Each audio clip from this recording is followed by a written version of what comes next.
Bihar police इतनी लापरवाह है, इतनी गैर जिम्मेदार है, या कहें कि वो इतना अक्षम है कि वो इन नन्हे मासूमों के दोषियों को सामने नहीं लेकर आ पा रही है। नमस्कार, मैं मोनिका आर्य। नवजात शिशु को बचाने की मुहिम पालोना में आपका स्वागत है।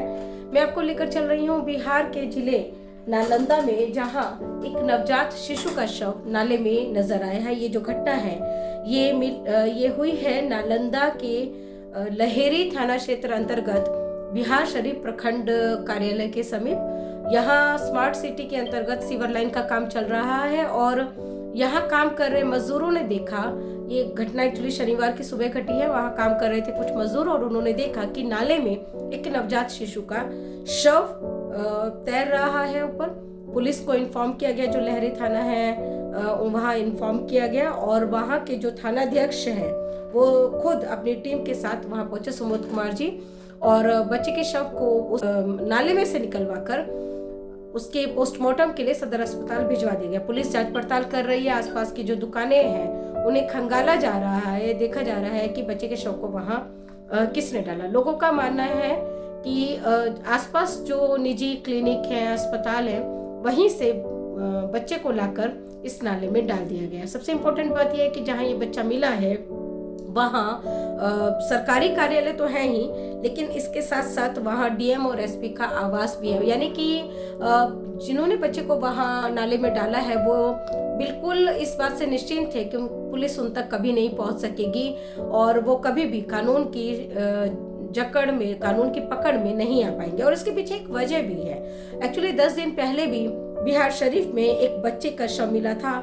ये जो शव मिला था 10 दिन पहले, ये मिला था सोहसराय थाना क्षेत्र है वहाँ कोई, उसके अंतर्गत जलालपुर मोहल्ले में पंचाने नदी के किनारे कूड़े के ढेर में बच्चे का शव मिला था।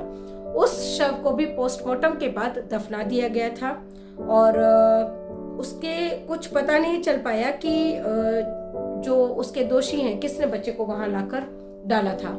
कुछ शायद इसी तरह की जो परिणति है वो इस केस की भी होगी, इस बच्चे की भी होगी। बच्चे के शव का पोस्टमार्टम करवाया जाएगा और उसके बाद उसको दफना दिया जाएगा। जांच पड़ताल के नाम पर बिहार में केवल खानापूर्ति ही होती है इन मामलों में, कभी कोई एफआईआर दर्ज नहीं होती है और इसकी तस्दीक एनसीआरबी का डेटा भी करता है।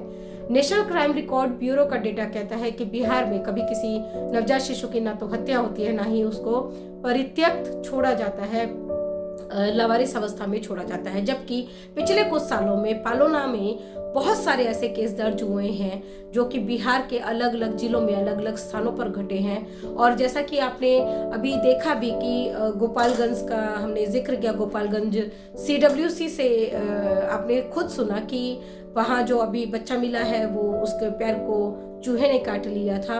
और गोपालगंज में बैक टू बैक 3-4 घटनाएं हुई हैं।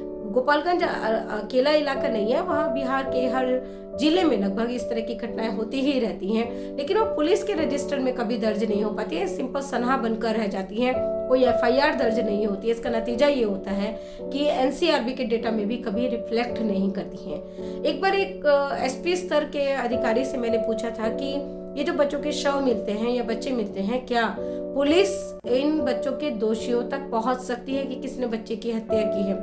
तो उन्होंने सिर्फ एक सेंटेंस बोला था और उसमें मुझे मेरा जवाब मिल गया था। उन्होंने कहा था कि पुलिस अगर अपनी पर आ जाए तो वो पाताल से भी अपराधियों को निकाल कर ला सकती है। ये एक सेंटेंस उनका बताता है कि पुलिस कितनी सशक्त होती है और अगर वो चाह जाए तो वो कुछ भी कर सकती है।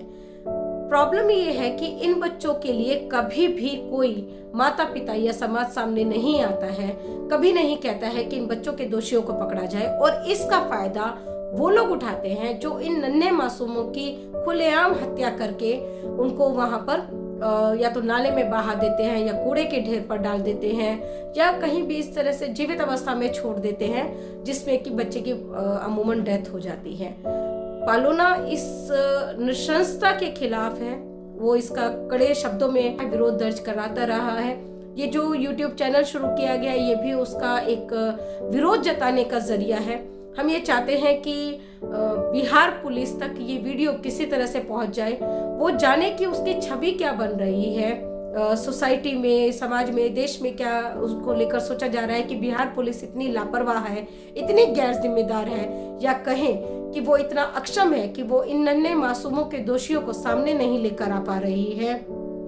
ना बिहार पुलिस इसको चुनौती के तौर पर भी ले और अपील के तौर पर भी ले कि प्लीज आप कुछ कीजिए, ताकि जो भविष्य के ऑफेंडर्स हैं वो इन घटनाओं को अंजाम देने से पहले कम से कम 100 बार सोचे।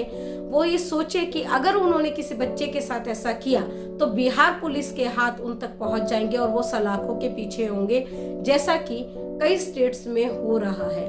तो इसी बात के साथ मैं अब इजाजत लेती हूँ। नमस्कार।